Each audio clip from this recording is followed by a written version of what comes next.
আমাৰ আজি 10 ডিসেম্বৰ আমাৰ অসমত এটা খুব গুৰুত্বপূৰ্ণ দিন আছে। আমাৰ শ্বহীদসকলক এইটো দিনত আমাৰ অসম আন্দোলন যিখিনি আৰম্ভ কৰিছে তাৰপিছত তেখেতৰ আমাৰ অসমৰ বাবে আমাৰ অসমৰ সংস্কৃতিৰ বাবে যি ত্যাগ দিছে সেইটো তেখেতৰ ভাৱপূৰ্ণ শ্ৰদ্ধাঞ্জলি দিবৰ বাবে আৰু তেখেতৰ যিখিনি ফেমিলি আছে মাৰ্টিয়াৰ বা যিখিনি ডিটেনশ্যন হৈছে তেখেতৰ ফেমিলি আমি সম্বৰ্ধনা জনাইছোঁ। ইয়াতে আমাৰ চেণ্ট্ৰেল প্ৰগ্ৰামৰ লাইভ টেলিকাষ্ট भी হৈছে। আমাৰ অনাৰেবল MLA ছাৰ বা বিভিন্ন আছুৰ যিখিনি বিষয়াসকল আছে বা তেখেতৰ যিখিনি মাৰ্টিয়াৰ ফেমিলি আছে তেখেতে ইয়াতে প্ৰেজেণ্ট আছিলে। Student around 3000 students from different schools present আছিলে। আমাৰ ৰংগাপাৰা কলেজৰ ৰংগাপাৰা যিখিনি ষ্টুডেণ্টছ আছে আমি প্ৰথমতে যি আৰম্ভ কৰিছোঁ প্ৰগ্ৰাম এইটো শ্বহীদ বেৰী ইয়াতে বনাইছে। তেখেতে শ্বহীদৰ আমাৰ ভাৱপূৰ্ণ শ্ৰদ্ধাঞ্জলি বা তেখেতৰ শত নমন কৰিছোঁ।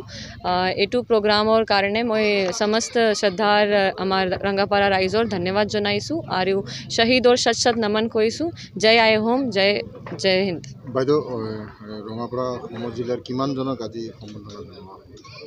around আমাৰ ইয়াৰ 40 মান আমাৰ যিখিনি অনাৰেবল যিখিনি মাৰ্টিয়াৰৰ ফেমিলি আছিলে তেখেতৰ 40 মান জনৰ আমি সম্বৰ্ধনা জনাইছোঁ। ইয়াতে টোটেল কিমানজন আছিলে বাইদেউ?